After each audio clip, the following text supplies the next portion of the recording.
নমস্কার।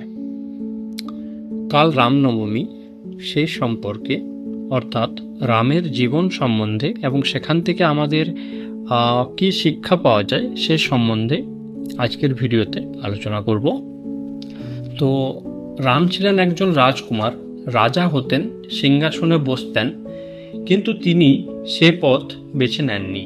তার বাবার এক প্রতিশ্রুতি রাখার জন্য, তার সৎ মায়ের কথা রাখার জন্য রাম 14 বছর বনবাসে চলে গিয়েছিলেন। একটুও রাগ করেননি, অভিযোগ করেননি, শুধু বলেছিলেন, বাবা কথা দিয়েছেন, আমি তা পালন করব। ভাবুন তো, আজ যদি আমাদের কেউ অন্যায় কিছু বলে, আমরা সাথে সাথে রেগে যাই, তর্ক করি, সম্পর্ক ভেঙে দিই। কিন্তু রাম, তিনি সব ভুল বোঝাবুঝি মাথা পেতে নিয়েছিলেন। বনবাস মানে শুধু গাছগাছালি আর শান্তি না, ওখানে ছিল কষ্ট, খিদে, ঘুমহীন রাত, জীবনের ঝুঁকি। তবুও রাম ধৈর্য হারাননি। রাবণ তার স্ত্রী সীতাকে অপহরণ করেছিল, তবুও রাম প্রথমেই যুদ্ধ করেননি। তিনি বারবার চেষ্টা করেছেন রাবণকে বোঝাতে, ক্ষমা করার সুযোগ দিতে। আমরা কি করি? ছোট ছোট কথায় রেগে উঠি, ভুল বুঝি, প্রতিশোধ নিই।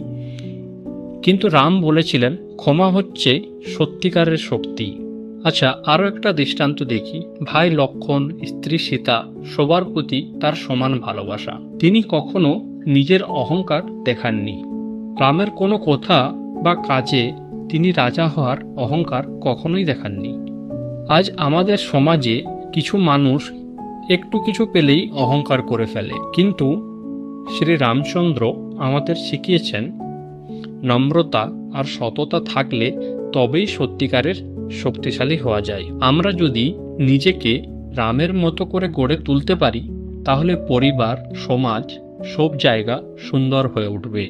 তাই বলি, রামনবমী মানে শুধু মন্দিরে পুজো নয়, মনে রামকে স্থান দেওয়া, রামের মতো হওয়ার চেষ্টাই আসল পূজা।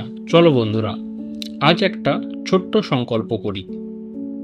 আমি পরিবারকে সম্মান করব, ভুল হলে ক্ষমা করব, কঠিন সময়ে মাথা ঠান্ডা রাখব, অহংকার করব না, রামের মতো বিনয়ী থাকব।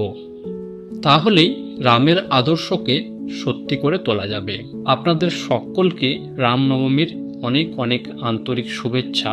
ভিডিওটি ভালো লাগলে একটা লাইক দিন, শেয়ার করুন যাতে অন্যরাও শুনতে পারে, আর কমেন্টে লিখুন রামের কোন গুণটা আপনি নিজের জীবনে অনুসরণ করতে চান।